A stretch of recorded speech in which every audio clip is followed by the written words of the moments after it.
This is Spotlight on Indigenous Relocation. Today, about 7 in 10 Indigenous people in the United States live in cities, after the federal government launched the American Indian Relocation Program in the 1950s to move people away from rural tribes. It's uprooting you, it's actually grabbing you and putting you someplace else. I'm Anton Treuer, host of Spotlight on Indigenous Relocation from Call to Mind at 8 p.m. Ahead, my discussion with Indigenous experts about how the abandoned relocation program is still a factor in historical trauma today. If one person gets into a car accident, it can be traumatizing. But what if a whole community gets into a car accident? And how some Indigenous people are identifying ways to heal. Child well-being would be defined by dried salmon, because that would mean that as a family, they went out to fish camp to be together and to take care of that, and that would be that healing process. Join us at the Minneapolis American Indian Center.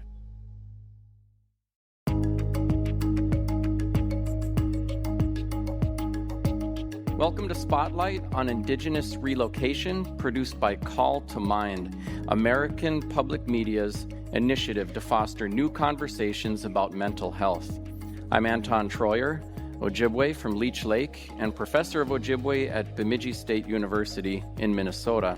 I'm also author of Everything You Wanted to Know About Indians But Were Afraid to Ask and other books. I'm at the Minneapolis American Indian Center with an Indigenous panel of experts before an audience of Indigenous people to delve into the ongoing effects of relocation and historical trauma. I would like to begin by acknowledging that we are on the ancestral and current homeland of the Dakota people, even though Minneapolis is home to many Native people and others. Relocation was a U.S. government program designed in the 1950s to move people away from their tribal lands and culture to cities with the intent to assimilate Indigenous people into a white society. One of our panelists, Doreen Day, lived through relocation as a child. Her family was relocated from the rural Net Lake area on the Bois Forte Reservation in northern Minnesota to Cleveland, Ohio, before returning to live in St. Paul. Now Doreen is an Anishinaabe midwife, a member of the Medewiwin Society, and in the Ojibwe world, she has cultural credentials similar to having a master's in theology. She teaches and trains people in traditional practices around the upper Midwest and Canada. She's joined by Dolores, or Dee, Subia Bigfoot, who is Caddo from Oklahoma, affiliated with the Northern Cheyenne tribe of Montana. Dee is a psychologist and director of the Indian Country Child Trauma Center and Native American programs at the University of Oklahoma College of Medicine. And Dr. Ann Bullock rounds out our panel. She is a member of the Fond du Lac Band of Lake Superior Ojibwe. She is the chief clinical consultant of family medicine at Indian Health Service, who speaks about the intersection of historical trauma and stress on overall health. She is the director of its Division of Diabetes Treatment and Prevention. Thank you all for coming to Minneapolis for this discussion.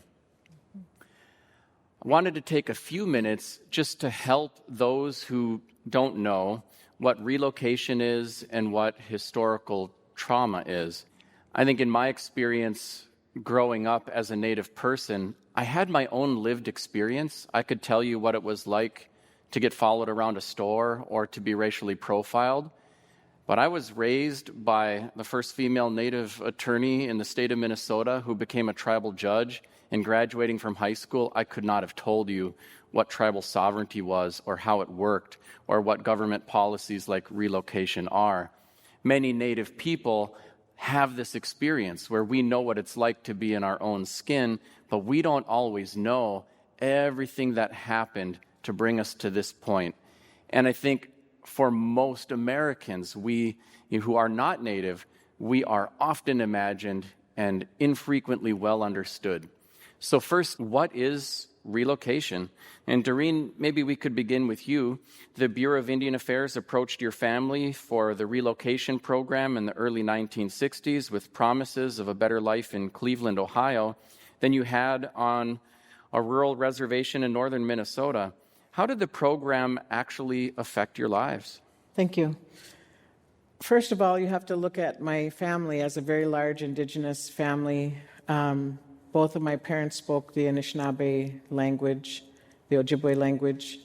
There were 3 sets of children. There were the older set of children who could comprehend, articulate, and understand the language, and the middle section of children who were dissuaded from learning it because of their education, and then the tail end of children, 5 or 6 of us that were the youngest, where that was pretty much already removed and not used in our home.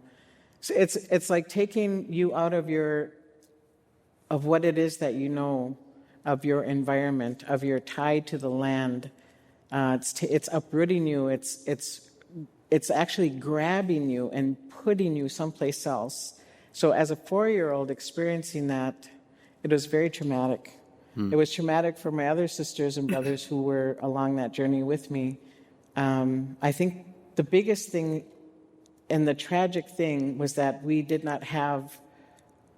not look outside and see our tall jack pines. We could not go racing. We couldn't do the things that we were accustomed to. And that was probably more painful for my older brothers and sisters. But for me, the pain was that I was in a home that was very small, in a place that was very foreign. And to me, that was scary. Thanks for being willing to share your personal story. I think a lot of times we look at government policies and we look at a data set or a law, and we don't always look at how this really affects human beings and the effect on our psychology, the effect on our language, culture, community. And I think people who developed a policy like this were thinking of the potential financial benefit, even though it never arrived, and saw, even as they had with other policies like residential boarding schools, the idea of destroying what was native about Native people, their native place, community, cohesion, that this would somehow be a favor.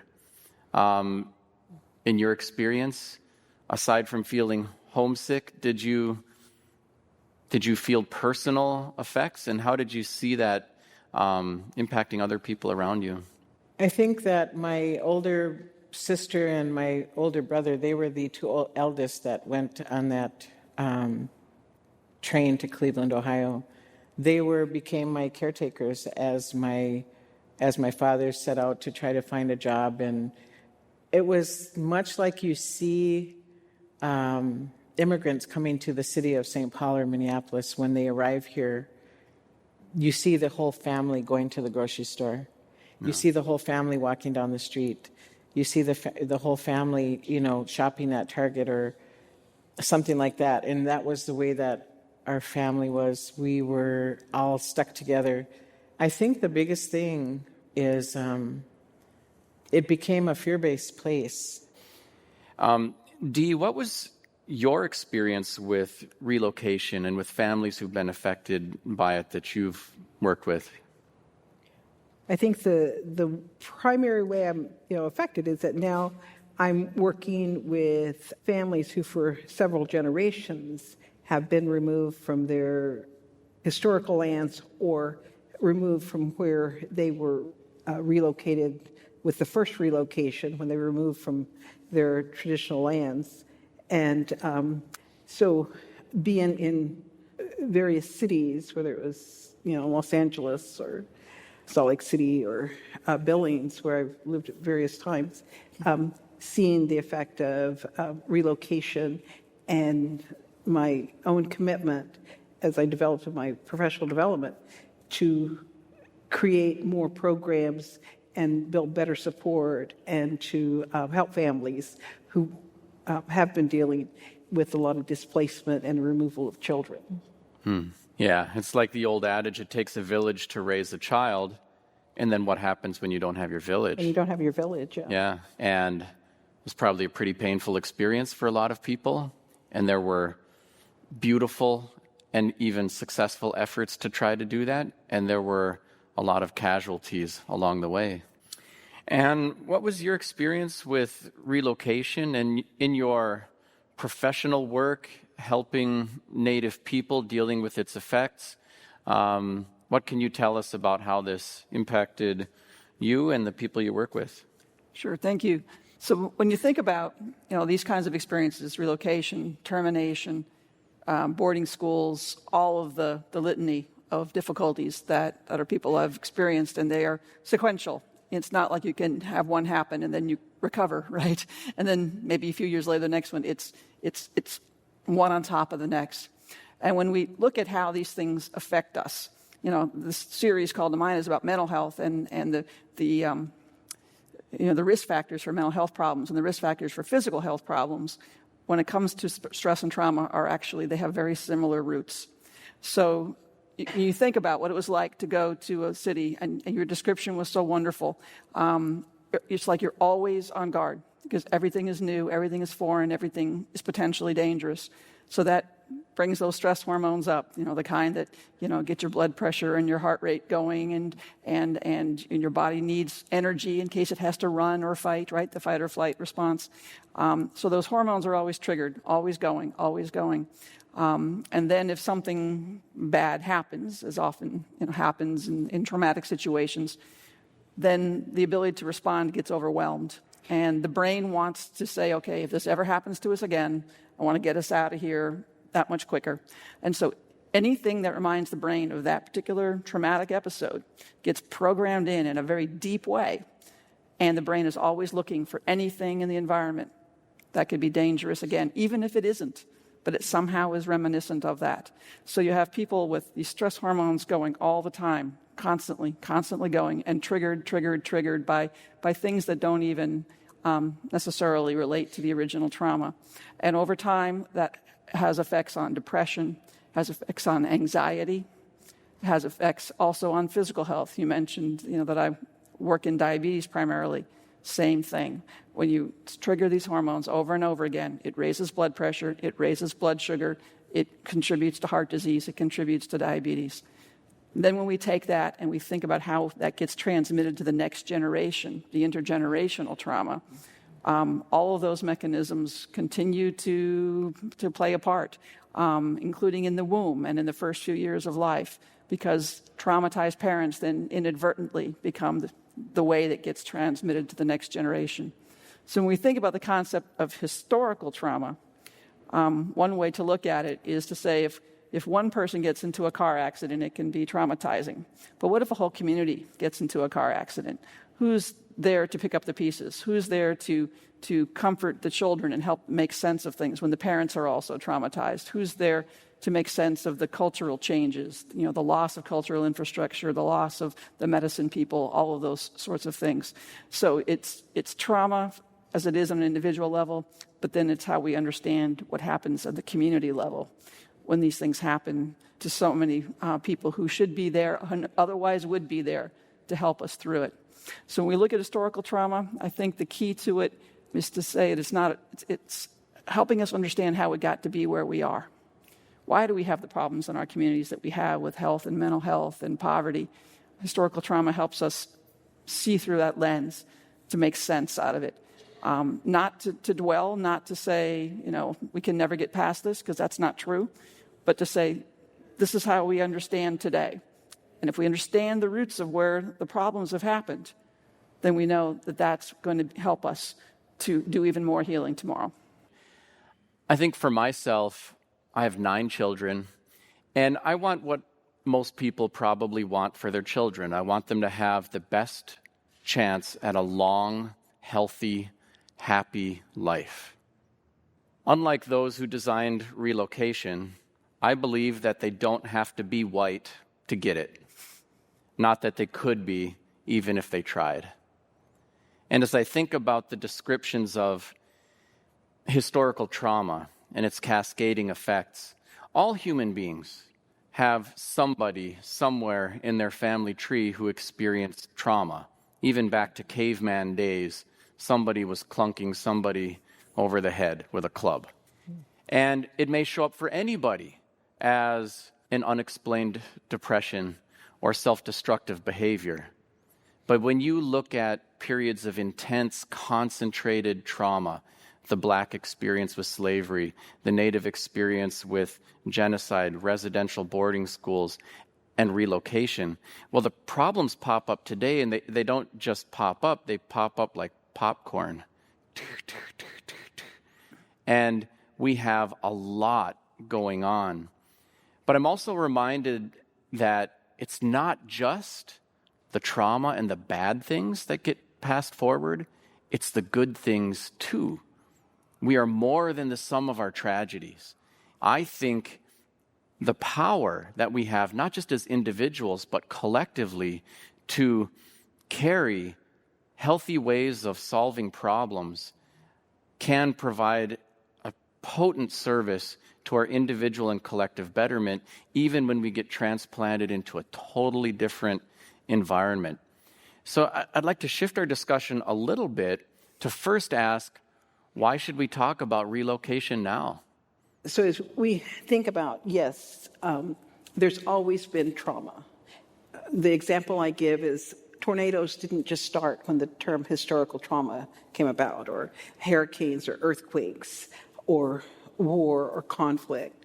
So there's always been some kind of threat to safety, whether real or perceived. And that threat to safety, has us reacting in many different ways. What we had historically within our tribal communities is this network of family, so that allowed us to rely on one another and joint decision making. We also had resources that we could call upon, but more importantly, we had ceremony. And so when things got to be tense or there was a threat, then the thing that could be called upon is ceremony to prepare us. Or after the threat, ceremony was there to transition or cleanse us to move on to the next. And so there was time taken out in order to have that prayer, to have that ceremony, to have that transition to the next way. So, I was a very young widow, and I tell you, that's a harsh transition. And, with the Cheyenne way, the things that you do, there's ceremony to help make that transition to this, from wife to widowhood. But if there's so many losses and so many deaths and not enough ceremony, then you feel that vulnerability. You feel that huge threat where you can't make decisions, where you don't have that network. And this is where we get the assaults of not feeling capable of making decisions. So, when individuals have that ceremonial perspective, when they know who they are, where they come from, why they're here, how they can give those values that are passed from one generation to the other, then you see children thrive. That's Dee Subia Bigfoot, director of the Indian Country Child Trauma Center at the University of Oklahoma. That's Doreen Day, a Midekwe Anishinaabe midwife and teacher of traditional practices, and Ann Bullock, who is Chief Clinical Consultant of Family Medicine at Indian Health Service. I'm Anton Treuer, and we'll have more of Spotlight on Indigenous Relocation from Call to Mind.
Welcome back to Spotlight on Indigenous Relocation from Call to Mind, American Public Media's initiative to foster new conversations about mental health.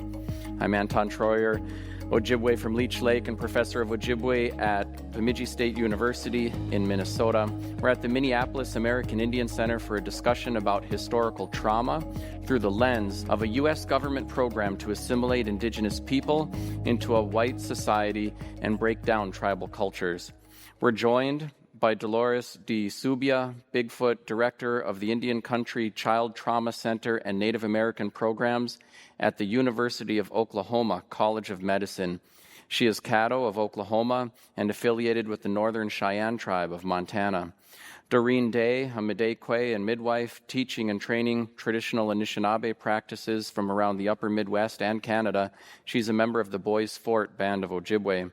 And Ann Bullock, who is Chief Clinical Consultant of Family Medicine at the Indian Health Service and Director of the Division of Diabetes Treatment and Prevention. She's a member of the Fond du Lac Band of Lake Superior, Ojibwe. I'd like to actually kind of shift our discussion a little bit into, and I think it's important to acknowledge that this is hard to sort out. Like, on the one hand, as Native people, we get to change over time, too. We don't have to look like we just stepped off the set from Dances with Wolves to be authentic Native people, right?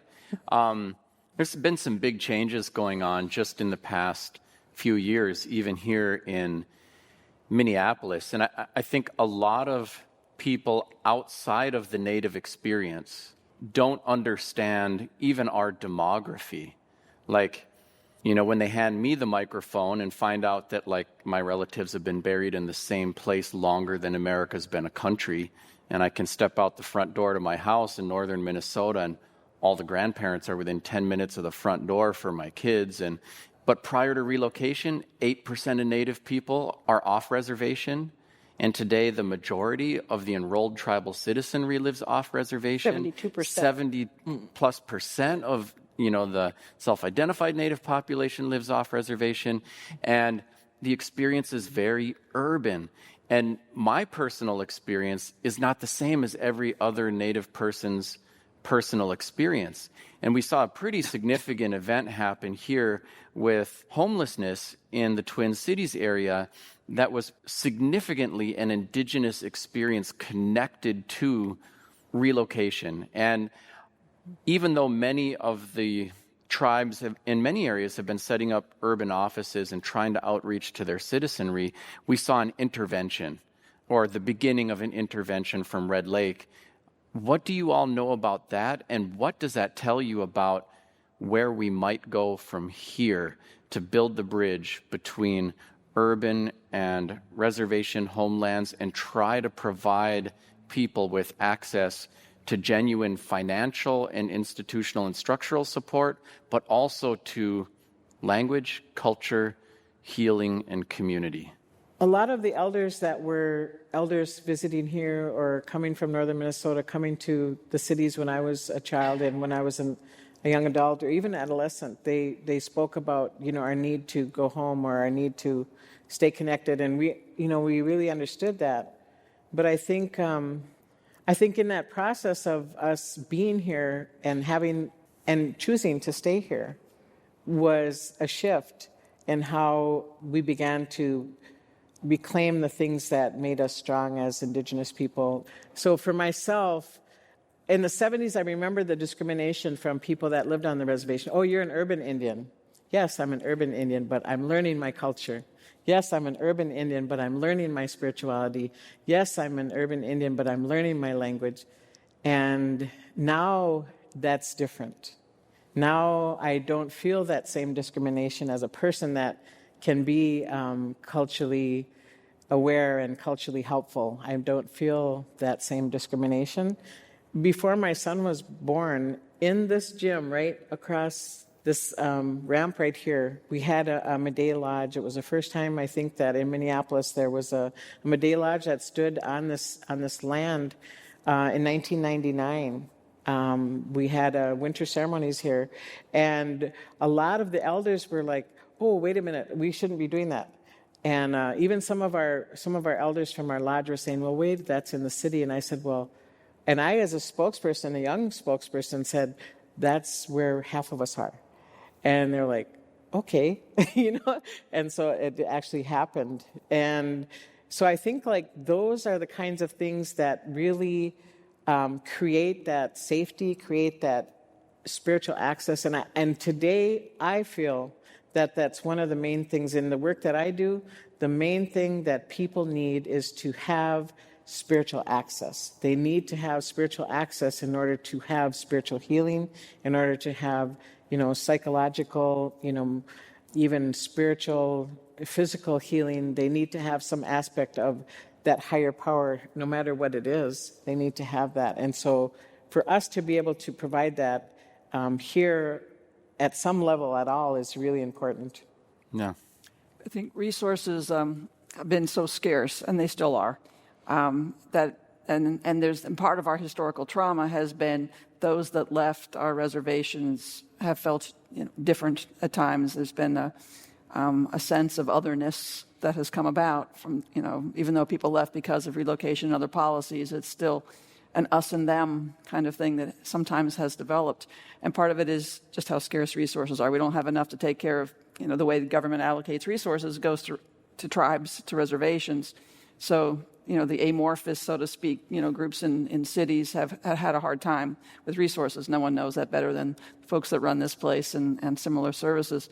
But I think that, as was said, sort of at the outset here, that we're recognizing that most of us don't live on reservations anymore, and we have to take care of the people here. Research is clear. We've not only studied the hard things, the tragedies, the stress, the trauma, but starting to study what helps people to thrive, any people. And we know that connection, we know that social support, we know that that a sense of knowing who you are. You all have talked about that clearly. These are things that absolutely strengthen people. And even if people don't have the exact same version anymore of a spiritual point of view, but being open to the things that have spiritual meaning to people wherever they are. So being able to reach out to other Native people wherever they are, rural, urban, on the res or not, is just critical to bringing back that sense of knowing who we are and connection to ourselves, to our communities, to higher power. These are actually critical to healing. Let's drill in a little deeper on healing with regard to relocation and historical trauma. And I'm interested in knowing a little bit more about what you're doing and how you're trying to make that happen in your circles. Did you want to take a stab at it, Ann, what you're doing with Indian Health Service and in your work? Sure. Healing is such a big and wonderful word and has so many components to it. And sometimes we start out by talking about things that wouldn't be there if you were healing, and that is useful. And I can start with some of the things, what we see so much is, of course, is poverty and food insecurity, stress and trauma, like we've been talking about. These are things that wound us. They can also be the source of strength, as we've also sort of talked about. But we obviously want to minimize those things as much as we possibly can. They have huge effects on the current generation, and we now know biologically, psychologically, how that gets passed along. So in our work like in our diabetes programs, we run the Special Diabetes Program for Indians grant program. And instead of just looking at diabetes as just, diet and exercise, beat people over the head about that constantly as your only tool in your toolbox, we're encouraging our grantees to look at the wider picture and to do seed preservation and cultural connection between elders and youth and doing community gardens, to do early life home visiting and improve the parenting and the emotional, health of children, because that has effects down the road on things like diabetes, as we've been talking about. So, actively trying to encourage tribes to use all of their creativity to look at this in the largest sense of trying to heal from this disease that has taken such a toll on our people. Mm-hmm. And I think it's something that, people outside are looking to us and realizing that we still have a sense of community in ways that don't always exist in other communities. When we look at how we've made progress on things like some of our health issues, it's been because we don't just look at one person and their health. That's important, but we look at the whole community. And if someone's not making it in for their medical appointments, go out and work with them, encourage the community to rally around that person. It's seeing health in the larger sense and also outside of just the medical sense. All of these are components of this larger thing, that relate to healing for not only individuals but for whole communities. It really comes down to love. Mm-hmm. Mm-hmm. Recently, I completed a 5-week doula training in Canada. And one of the very important pieces of the work for those women who were of all different ages, some are Métis, some are Cree, some are Anishinaabe, Ojibwe. The thing that struck me in my healing work with them is that every single one of them had been either raped, sexually molested as a child, or sexually assaulted in their lifetime. Mm. And because for me, healing is a spiritual measure, a ceremonial measure, but it's also with dignity. It's also with trust. And so for me, healing is safety.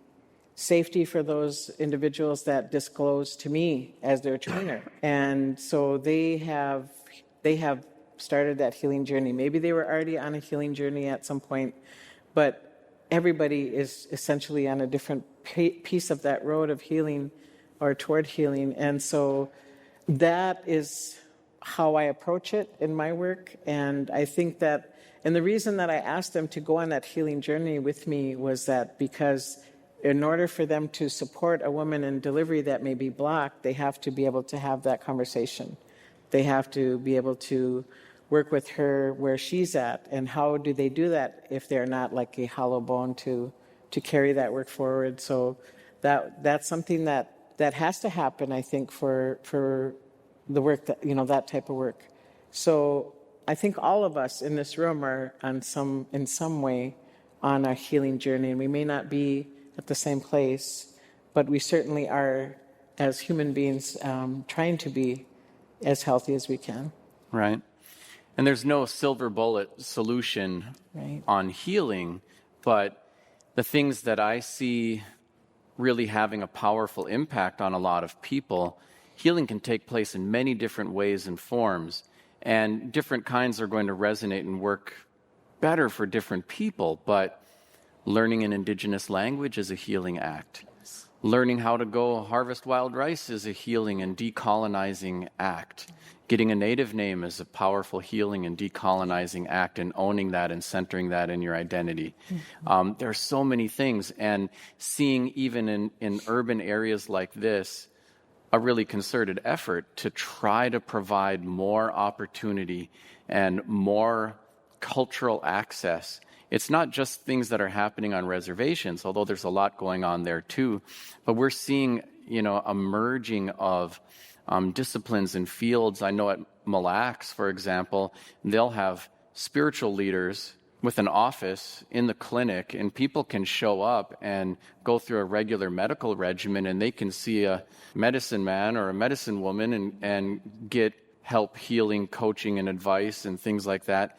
And so it's a much more holistic approach. And now with, Indian Health Service operating clinics in many urban areas that had been designated relocation sites, I see lots of potential. We're even here in the Twin Cities, there are efforts, to have Ojibwe and Dakota medium education available. And there's nothing as powerful for a parent than to try to give a gift to their child, even though they're learning right along with their child, to rehabilitate community cohesion and intergenerational transmission of cultural knowledge. And all of those things buoy not just the individual in their journey, but the whole community.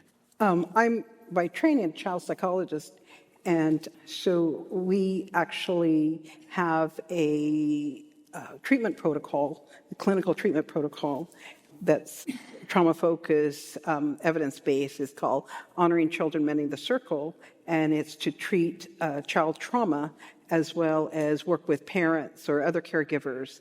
That is a therapeutic approach to healing of trauma. So that's a therapeutic approach. But I think that there's a lot of other therapeutic things that are helpful, like you were saying, So whether it's running, whether it's writing, what are those things that helps to firm that foundation of those aspects of that individual? And I was thinking, one of the Cheyenne teachings, and also Caddo's, but one of the Cheyenne teachings especially, is that you call a child's name 4 times. So you call them, Ahanis, come in now, it's time to eat supper. Ahanis, I called you, it's time for supper. Ahanis, did you hear me? Can you come in now? We're going to sit down to eat. Ahanis, please listen to your mother. We wanted to sit down to eat. So you call a child 4 times. And you think about it, the reason you call a child 4 times is because of the spiritual, the emotional, the physical, and the intellect. So you call because I'm sure that many of you have been doing something and you might leave it, but you're still thinking about it. Or maybe you're driving and all of a sudden you realize that you have passed 3 exits and you're thinking, oh, here's where I need to turn. And so these teachings that have been here for a long time that tells us that we think, we feel, we have our physical body and we have our spiritual body, and that each one of those have different healing needs. So any therapeutic approach needs to have all aspects of that. And so I was in Alaska, and they were talking about child well-being. So my question to them was, how do you define child well-being in terms of, what would be those things that would make certain that a child would get everything that they would need? And so a lot of times you think, well, good education, having parents, and so just different definitions of child well-being. But what the native Alaskans said, dried salmon. Child well-being would be defined by dried salmon, because that would mean that as a family they went out to fish camp, that they had an opportunity to tell the stories, that they had an opportunity to talk about safety. They had got an opportunity to tell the stories of the water, of the fish, of the land. They had an opportunity to, work through any kind of difficulty they might have had with each other or, with other family members or generations of, whatever. And so they would have this opportunity to be together and to take care of those difficulties that were there, and that would be that healing process. So as we think about our Indigenous teachings, it's about, bringing all of that together, because it's not a simple, making sure the kids are in school. Thank you. Yeah. Now we're at the American Indian Center in Minneapolis, and we have a room with many Indigenous people here with various levels of direct experience with relocation and historical trauma, who have questions for our panel or things to share. If you are Native and want to share your tribal affiliation, that's welcome too. I'm Michelle. Thank you so much for sharing your experiences. I am an educator, and I am just wondering what you recommend. I know you started talking about this with your healing. What do you recommend as far as what we can do as school districts in the classrooms as far as getting that healing going? Right now, we're spending a lot of money on things that are not working. So what can we do to try and help make it work? You need to get a hold of Ramona Kiddo, because she has developed so much for the schools, and it's available to all the Minnesota schools, and that would be very ideal to start at that point. Yeah, I could add maybe just a little bit. It's really interesting to me, but the metrics we use to evaluate our education system are state-mandated tests in academic English and math. And in those tests, the top 7 states in America are Minnesota, Wisconsin, Michigan, Iowa, North Dakota, and so forth. And the bottom 7 states in racially predictable disparities in education are the very same states. So among the things happening is that the whiter the states, and the whiter the teaching core, and the whiter the curriculum, the better the white students do, and the worse that everybody else does. So the more we can do to make our educational systems and institutions places where everyone can learn about themselves as well as the rest of the world, the better everyone's going to do. It's not all about the poverty, although economics impacts things plenty, because we got some districts with $4,000 per pupil and some with $40,000 per pupil, and we blame it on the teachers and the poverty of the students when we don't fund the schools equitably. That's a contributor, sure. But there's a lot we can do in our house to do better at that. And as a gift, not just to those people from marginalized groups, but to our white citizenry who are going to have to know how to navigate a world, a country where there will be no racial majority group for most of their lifetimes. We have to do better. If I could add to that, so from a cultural perspective, that's all wonderful.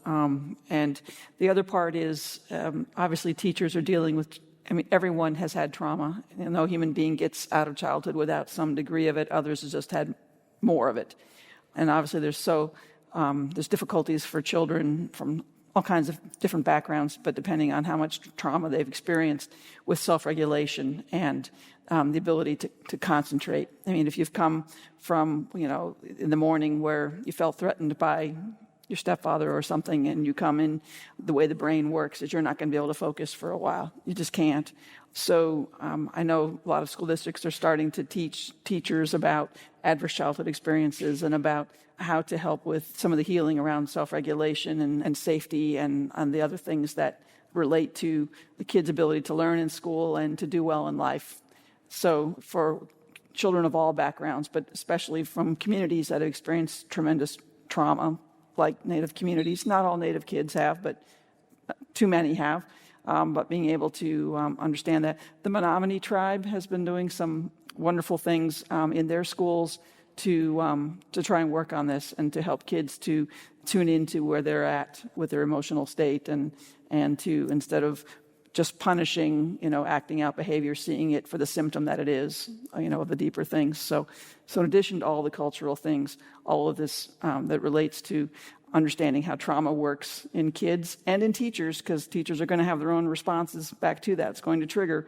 There's a whole lot of change that can happen in schools. Encourage you to, if you haven't already seen the movies Paper Tigers and Resilience that Jamie Redford's film company has done. Those give good examples of different approaches. But I would check out the Menominee Tribe won a Robert Wood Johnson Foundation Culture of Health Prize for all they're doing in their community to try and transform trauma into healing, and including in their schools. I'll just interject as well. At the Red Schoolhouse, I attended there from the 7th grade to 12th grade, and I could count on every Monday morning ceremony. It was circle time. We held our tobacco. We even had a little fire right in the building. That was it was an old building, but we were I guess the staff were really Didn't careful have sprinklers. We were all right. But so I had that in my life, and I could count on it. I could count on there being quiet. I could count on there being singing. I could count on people, sharing a prayer, and I could count on that fire to put my tobacco in for my prayers. And so, as a child, that was important to me. Leaving on a Friday, before everyone got on the bus, I could count on the same thing, sending everybody home with that. So that's, I think it has evolved, I think a lot of Indigenous tribal schools and also other urban areas do that now too in the school systems. But I know that we did that without fail, and that was a big help to all of our students and the staff. Buju, my name is Anthony Stately. I am an enrolled member of the Oneida Nation in Wisconsin. But I was born and raised here in Minneapolis, first generation urban native, I guess. But my mother was from White Earth and my father was from Red Lake. And now that with the passing of the law, I'm officially half Red Lake, so I get to enroll there if I want to, which is kind of cool. So the conversation tonight has been really rich for me because I think about all of the effects that relocation had on me and my family. You know, my mother and my grandparents moving from White Earth to here when she was a young girl, and then growing up in Minneapolis, and you know, my family and my entire extended family system was very richly involved in like AIM, and this. My mother was the president of the Indian Center for years and years, and I also had this thing where my mom sent us away to boarding school. And then we sort of kind of moved between South Dakota, boarding school, Minneapolis, and then back and forth between there and Wisconsin or Milwaukee. And my earliest memories of like sort of like just kind of being all over the place, like all over the Midwest, right? I think one of the things that became really kind of a challenge for me to begin to understand, and I kind of like, it became really crystallized when I started to raise Dakota boys. I adopted Dakota boys about 12 years ago. And I was living in Seattle, and as soon as they arrived, I started having this feeling like, oh, I got to go home to Minnesota.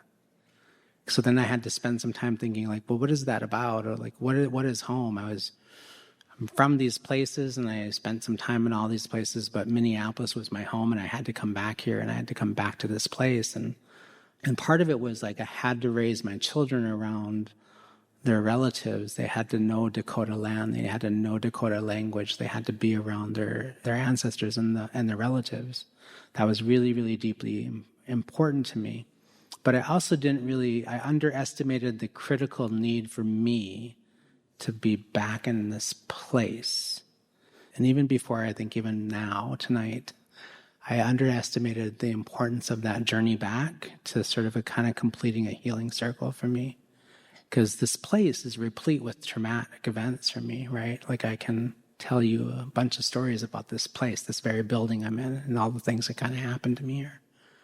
But so what is it about our sense of place and that what that means to us as Native people about our well-being as well? Like we belong someplace, right? Mm-hmm. And it's not just this specific place on this piece of dirt. It's about there's so much more to that. And so I'm kind of interested in the panel's sort of discussion about like, well, how does that relate to also a healing journey and our sense of well-being and identity and who we are in the world? And there's so much to say about that. I think for non-Indigenous people, whether the process was voluntary, involuntary, or under duress, there was a process of disconnecting from motherland and mother tongue that has at least a latent sadness or effect on them too.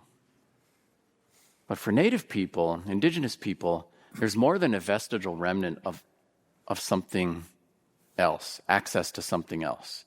And we're not as far removed from connection to place, which is not just grounding, but I think really much deeper. And listening to your comments, which I thought were really great, I was thinking about a book I had read about the Black experience in being disconnected from homeland. It's called Post-Traumatic Slave Syndrome by Joy DeGruy. And among the things that happens with her, she goes on a sojourn back to Africa. She's having a conversation with elders in Lesotho, and they have to have translators. And she introduces herself as an African-American woman, and the translators go off for like half an hour and can't even understand her. I said, no, because to them, American meant white, which is also an interesting side conversation. But they say, but that's not who you are. You're African. You're just one of the lost ones. You've been gone for a few hundred years. So welcome home. And so the reconnecting to place was part of the healing journey. And I have white people I've met who've gone on a sojourn back to Ireland and like had catharsis and healing out of that. And for us too, although what the place is may be different for different people and can be in an urban place, the connection to place and community is vital in healing. Mm-hmm. I relate to that really well. All of my children's placentas are buried here in the urban area. It's funny, I moved last year to a little home by Beaver Lake, which is east. And I called my daughter. I was like so excited. And she was like, so where's this house at? It's by Beaver Lake.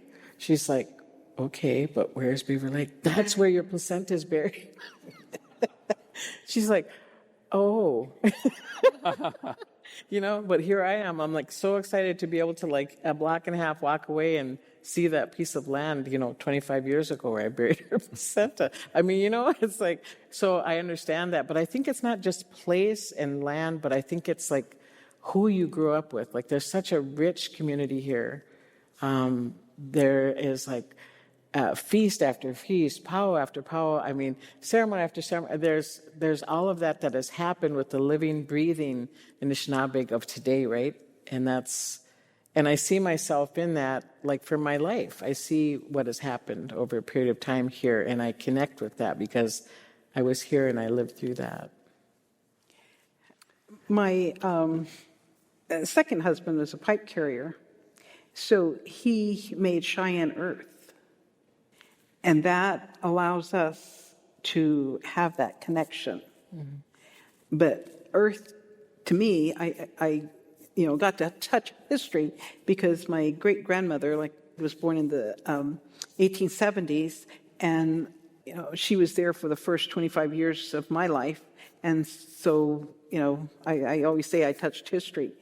And when we were growing up, she would go out in the springtime and pick up a fresh dirt clod that had been, turned over, and she would pick it up and she would taste it, and she would say, "This is who we are."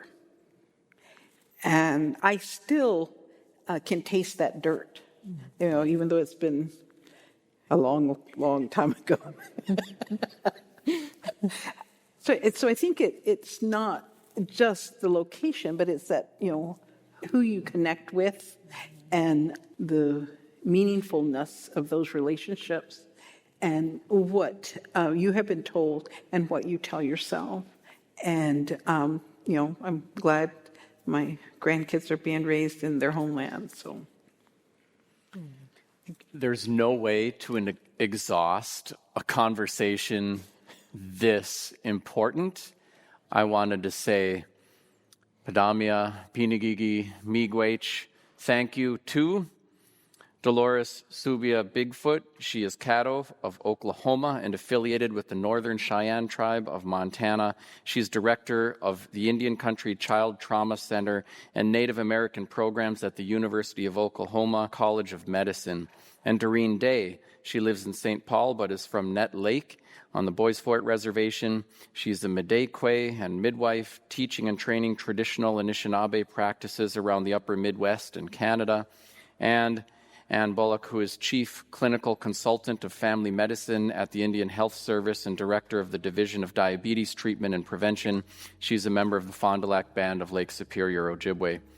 Thank you to the Minneapolis American Indian Center for hosting Spotlight on Indigenous Relocation from Call to Mind, American Public Media's initiative to foster new conversations about mental health.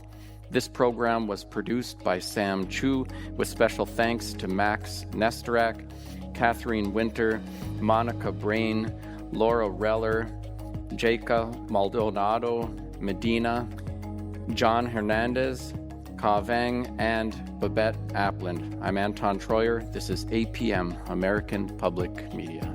Miigwech. Native Voice One, the Native American Radio Network.